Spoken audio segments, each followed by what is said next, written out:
How does the band member feel wearing the jacket I made? Does it make him feel like a rock star? Does it make him feel like a character? You know, Abbath transforming from Ulva the man into Abbath Beastu Makulta or whatever. You know, it's so much related to the costume you put on. So there's all these different relationships between your art as it becomes something other than your creation. Good. I just need to refill the ink here. And then we're off to see the wizard.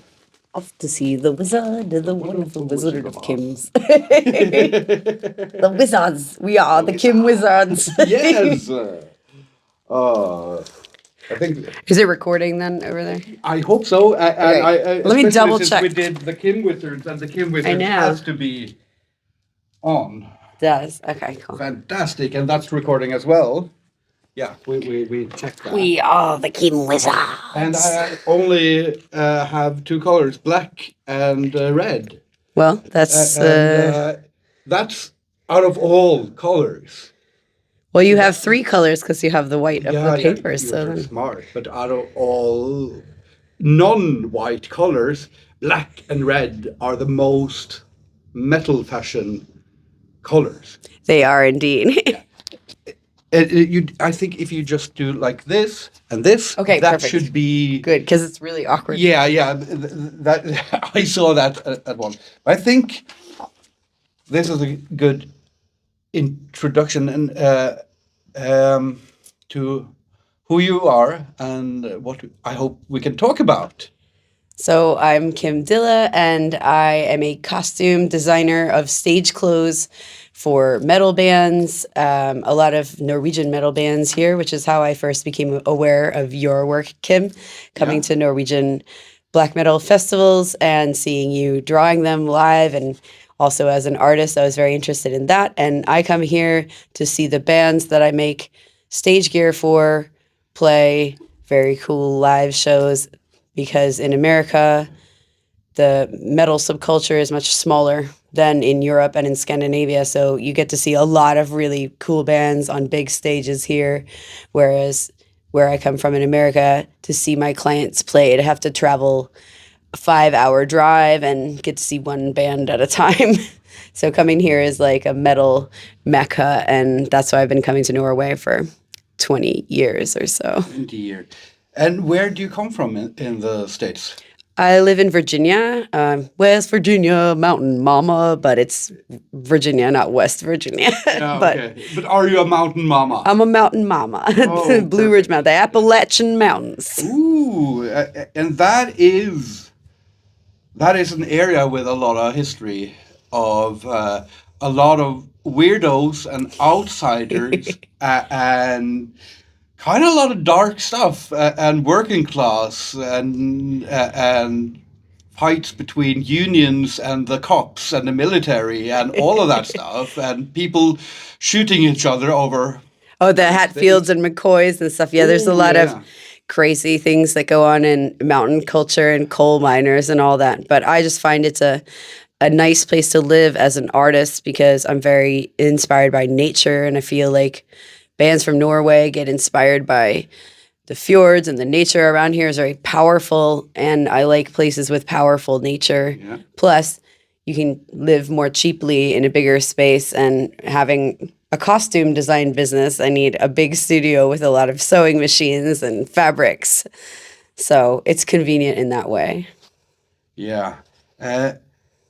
But were you born in Virginia? I am from New Jersey, actually. New Jersey. So you moved to the Appalachian Mountains. Yeah, you can't take you can take the Jersey girl out of New Jersey, but you can't take the Jersey out of her, they say. But the land of Bon Jovi and Skid Row and Danzig, our metal hero, probably Metal Elvis, is a New Jersey native. And this is my opportunity to ask, what do you think about the Tom Waits song Jersey Girl, also by Bruce Springsteen, covered? I like Tom Waits a lot. Actually, Gun Street Girl is my favorite Tom Waits song, but much better song. It's a better song in terms of the Tom Waits songs with "girl" in the title. But I love his voice. I feel like I'm sounding like Tom Waits after 5 days of Inferno. I think we both are channeling a bit of Tom today. But yeah, I also live half-time in Stockholm now, which is convenient because I work with a lot of Swedish metal bands. My fiancé is Swedish, and that's great because, for instance, coming here to Inferno, I don't have to fly across an ocean and be jet-lagged. I can just drive a couple hours from Stockholm, but it's a totally different environment with different inspirations, and you're sort of inspired by the culture of the city, and I have to work in a smaller space. But it's nice having a different perspective on the metal world in Scandinavia and the metal world in America. Because in Virginia, I used to be in GWAR as the singer of GWAR Vulvatron, and we have Lamb of God and Municipal Waste and bands like that, and that's the kind of metal that comes from Virginia. And then you go to Stockholm, and you have Candlemass, Amon Amarth, Ghost, the Swedish metal scene with Entombed and Dismember, all that. And it's just a very different feeling of metal. And then you come here to Oslo, which also feels like a second home to me, and you have the true Norwegian black metal bands and that whole vibe. So how did you find metal, and how did you find fashion, and when did they start to combine? That is an interesting question, and I feel like I came to know metal in a different way than most people. Most people had like an older brother or something that gave them an Iron Maiden record. I was a goth, actually. I came from the goth industrial scene. One interesting fact about me is I have an immune system condition called alopecia areata. So I'm a natural redhead. This is actually my natural color of my hair, but it is a wig. And I lost my hair when I was 16. And I shaved my head, and I kind of felt like I looked like a Cenobite from Hellraiser or something. And I actually really liked the way I look bald. And so I walked bald in the fashion show here at Inferno this year. You looked magnificent bald at the fashion show yesterday. Thank you so much. So I'm a little bit disappointed that you're wearing the wig today. But it's very good since I only have 2 colors, and one of them is red. Oh, perfect. Yeah. A little color to the sketch. But anyway, goth and industrial culture I got into because I guess it sort of suited my look that had been imposed upon me by this immune condition, and people thought I looked beautiful and cool, and that's very fashion oriented. At the time, there were no stores in my area where you can go and buy gothic clothing or industrial clothing, so I started making my own. There wasn't any hot topic yet. No hot topic. And so I found fabrics extremely expensive to buy from the fabric store. I'm like, why did I spend $200 on the fabric for something that I'm making? I'm doing this because I couldn't afford the $200 piece in New York anyway. So I started learning to upcycle leather from thrift stores and make really cool outfits. Then I started playing in bands, and I was making outfits for my own bands. And the way the industrial culture works is it was kind of like discovering, I loved the part where you discover heavier and more evil sounding music. And I kind of got to the end of industrial, and then I discovered Norwegian black metal, because I think at the time that was the thing that I thought was the only thing that sounded more evil than industrial. So I jumped into the deep end of metal and started tape trading and writing people here in Norway, because that was the only way to get the cool records at the time. And then I worked my way up to more mainstream metal from the deep end of Norwegian black metal. I actually, I definitely understood the sound of industrial long before I understood black metal. So bands like, as a teenager, Nine Inch Nails and Ministry were, Ministry is still one of my favorite bands, and also Throbbing Gristle and all sorts of stuff. And to me, I mean, there is there is just this. There isn't really a border between industrial and metal. It's just it's a spectrum from more organic metal to more technological, and it just Yeah, analog versus digital, I guess. Yeah. But I feel like some of the impetus for the music and the sounds are the same, just with different instruments. And I know a lot of metalheads really like Ministry. I do too. Skinny Puppy was my favorite industrial band. Seeing them live, I feel like a lot of the theatrics and the stage gear, which I think they do that on their own as well and always have, has a lot of crossover with some of the stage shows I see from Norwegian black metal. Yeah. And I actually saw Ministry for the first time a few years ago in Bergen. And what struck me there was, on record, Ministry is very like ballsy music. But live, it got this repetitive, almost psychedelic element. So you were just zoning out to it. And it was almost like the atmospheric black metal of like Vemod or something that just goes on this one riff, never changing it, and it just keep going and going and going. And yeah, it was very much more atmospheric live than I had anticipated. Yeah, a lot of their songs are 6 to 8 minutes, and they do a lot of those. And then there's, of course, always synth pop Ministry, like Every Day is Halloween and With Sympathy, which Al like notoriously hated for a long time. And then they brought that back at one of those Las Vegas festivals for a set. And it went over well. So now I think they're doing a rehash of that record, or I'm not so they're up on it. doing a tour with that record, I think. Yeah, I think so. That's what I read.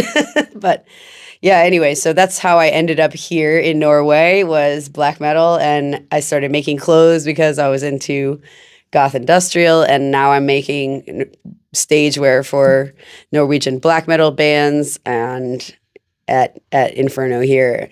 I think, so I did a wardrobe for Abbath this year, and he was Thursday's headliner, so the band members, I did their leather jackets. And then 1349 was headlining the next day, and I have made Idar a really cool leather vest last year. There's this awesome picture of him actually breathing fire into that vest. And then Satyricom played last night. Tsjuder has some new stage wear that I didn't make, but I've made lots of vests and stage wear for him over the years. And Espen Ixland has that book of Satyricom's European tours. There's a lot of pictures of Sigurd in my stage gear there. So that's always a fun project. And Naglfar from Sweden is playing today in my vests. I made them. And Tsjuder, I made them some robes from Tsjuder from Norway. Is one of my favorite black metal bands. I just saw them checking in the lobby. Yeah. So, but it should be a great day of metal. And I'm super proud when I see a band that I've loved for years wearing something that I made on stage, because it sort of feels like surreal to be having a part in something that you just sort of connected with your ears.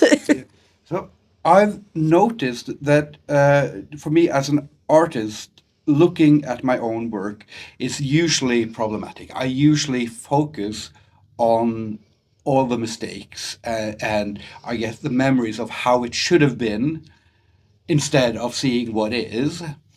And when I started making t-shirts and now shoes. Hey, I'm your sponsored model.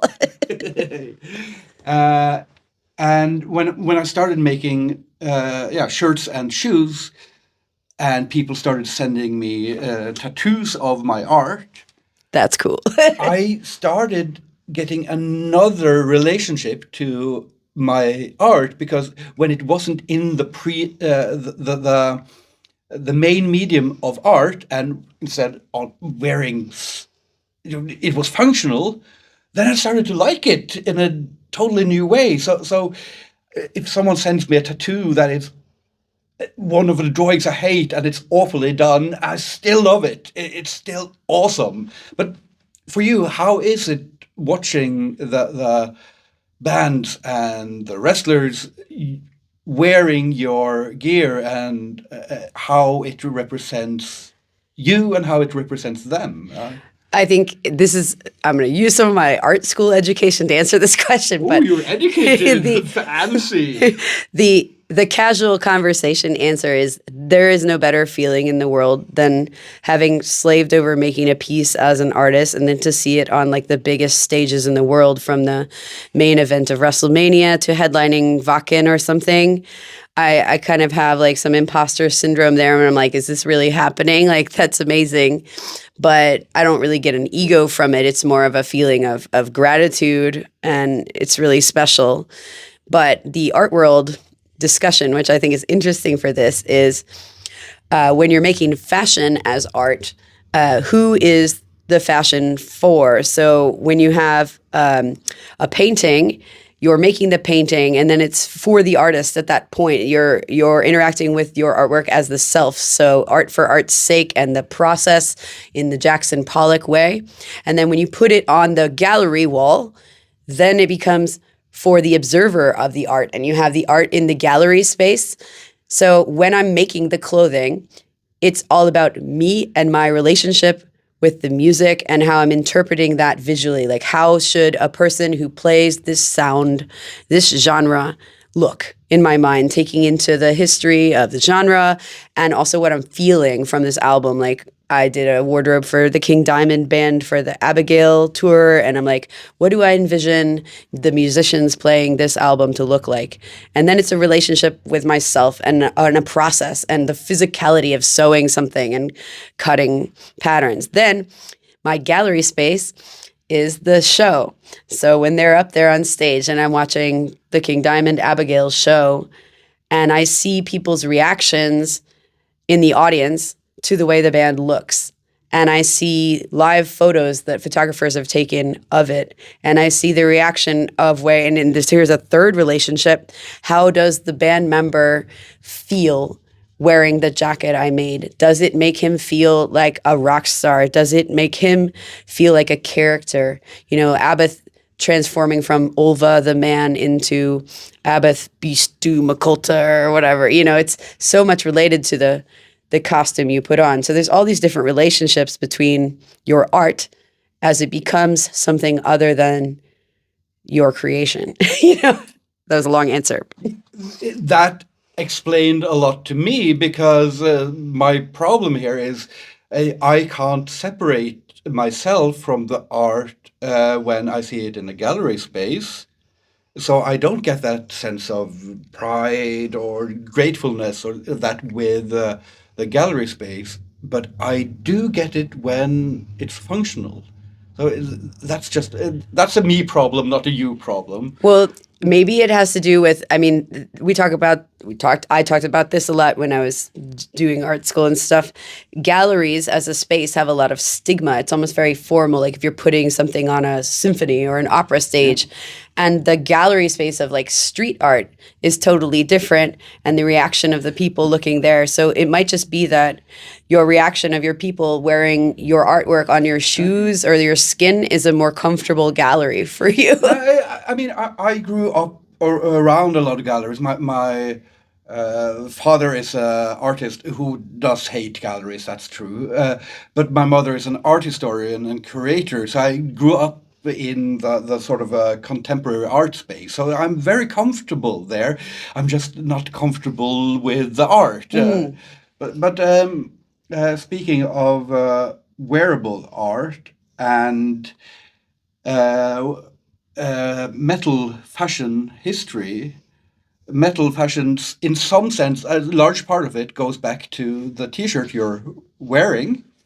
Oh yeah, this one is, I'm a t-shirt nerd, so this is the original Judas Priest Screaming for Vengeance shirt. I love to collect original t-shirts. And Rob Halford is the one who is credited in some way with putting the metal together with the studs and the leather and the whole... Exactly. And where did you find your inspiration to do your metal fashion? So I'm here mainly because of Inferno Music Conference this year, and they had asked me to be on a panel called Black is the New Black, and we were talking about the history and influence in metal fashion. And I find that starts 3 places. So you have well, I'm going to say 4 because I actually forgot a whole side of it. You have denim and leather with Saxon. And I mean, Saxon's not the first band to wear denim and leather. They just made it, they put it into words. They put it on an album cover, denim and leather. It certainly brings the metal world together. Denim and leather brings the metal word. That's not the lyric, but like I'm just paraphrasing the idea. If you see another person walking around in a leather vest with patches and studs on it, or leather jacket, you know you can probably have a beer with that guy and talk about Slayer or something. Then you have Judas Priest, which is a huge influence, and I love showing this picture of Judas Priest in one of their early Ray Brown wardrobes. Ray Brown is the man who started making metal stage gear, sort of that is the classic look we all think about. And he did everyone from Judas Priest to Motley Crue and those legendary wardrobes. But Rob Halford, I think, can be credited with taking influence from the gay Leatherman scene and S&M scene and putting it into metal, like the biker look, the riding crops, the gauntlets and hats and all of that. I have a friend who's into the like gay Leatherman scene, and it is that fashion. And I don't know how people didn't know that Rob Halford was gay before he came out, but he's certainly responsible for making the biker and S&M culture. There is a fantastic photo, I think it's in the Rob Halford biography, of Halford handcuffed to Andy Warhol with a Tom of Finland t-shirt on with full gay sex. And yeah. Apparently people didn't know. Yeah, well, the metal world has always been down with that kind of fashion ever since Rob Halford made it cool. And he's a huge influence, and the biker influence and the leather scene influence on metal fashion. Then I think that cinematic influences are huge in metal fashion, like the early pictures of Venom with axes and stuff. It could be something from Conan the Barbarian or He-Man, and certainly post-apocalyptic fashion from Mad Max. My primary style inspiration is post-apocalyptic style, and I think Mad Max and the Thunderdome had a huge influence on metal stage wear, certainly maybe not streetwear, but having things distressed like dead burying the jacket in the yard and stuff. That's a post-apocalyptic sort of look. And then, someone else brought up that I forgot. There's a huge influence between working class fashions. So the denim jacket is workwear, and same thing. Then you have military surplus clothing or military clothing, camo, combat boots, bullet belts, and I don't know if it just comes out of the fashion that people had available to them or things that last a long time or hold up to, pits and things like that. But that's certainly, I would say, the 4th pillar of metal fashion. Can I inject one pillar that is a 5th pillar overlooked and sort of a lot of metal purists distance themselves, but I think that's stupid. But punk. Oh, yeah, certainly. Punk and street punk culture are huge. I mean, I don't think anyone would put studs and rivets on things. I don't think Halford in 78 would have taken on that leather god persona, the biker persona, without the punks already taking the leather and the spikes and all of that and bringing it in. And exactly. And the Hellhammer, if you look at early pictures of the band Hellhammer, not the drummer, Hellhammer, they almost look like street punks or crust punks. And if you look at pictures of like the Exploited from back in the day, or even the 70s Swedish punk scene, their fashions were so cool. But I think there's this weird conflict if you tell punks that they have fashion, you get into all this argument. I mean, Sex Pistols started with a fashion shop. I mean, that's the thing. Before we end, now, right before we started talking, you told me that you was carnival caricaturist. I was my very first job I ever had when I was 16. I think I was 15 actually. I drew caricatures at a theme park, so Busch Gardens, like a Disney World kind of place.